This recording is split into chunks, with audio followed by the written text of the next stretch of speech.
For over 30 years now, we've been coaching candidates through the interview process. And let me tell you, not practicing your success story early on in advance of any interview, it can derail the interview. So believe me when I tell you, whether it is a simple phone screen or a full-blown 2-day on-site interview with lots of people, they all need to be taken very seriously. There are too many facets to describe all the different scenarios in a single video, so make sure that you subscribe so that you can locate at the appropriate time the video for your specific situation. Let's start on today's topic though, success stories or S.A.Rs. You get yourself ready to excel in your interview with this simple acronym, S.A.R. It stands for situation, action, and results. And here's a very simple way to put it together. S is for situation. What was the situation or problem or challenge that you were up against? Be really specific, get detailed, and elaborate a lot. Make sure you make it real. Show the drama, get their attention. The A is for action.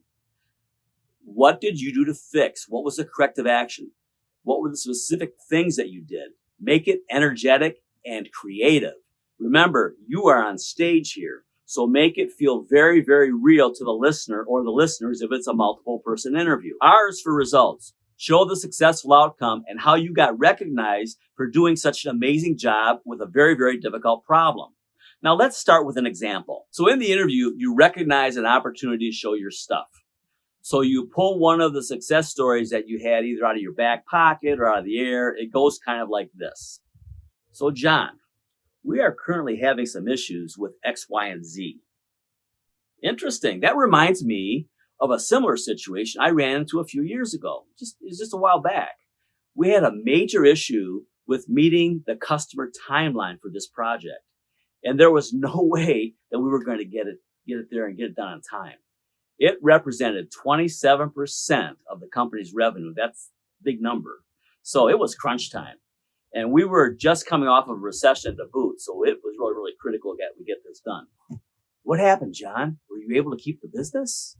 Okay, so my boss came to me and said, you need to take this over for Jeremy so we don't lose the business. What do you need to make this happen? So I assembled a hybrid team of misfits, kind of like in, that movie, The Dirty Dozen, where they got all the prisoners and they went on that nuts mission. Well, for 3 weeks, we worked crazy hours and we got it done. It was invigorating and riveting at the same time. There was a lot at stake. We got it done 2 days ahead of time, delivered to the customer. We also were able to find some cost reductions because of the team I put together, and we gave the customer a 2% discount over the quoted price. They were ecstatic. That's when I got the promotion that you see on my resume right there for my current role. So that's it. Another thing to remember, though, is to prep at least 4 or 5 of them.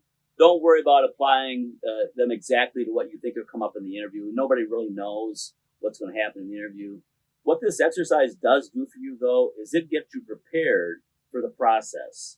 You may use some of them. You may use all of them.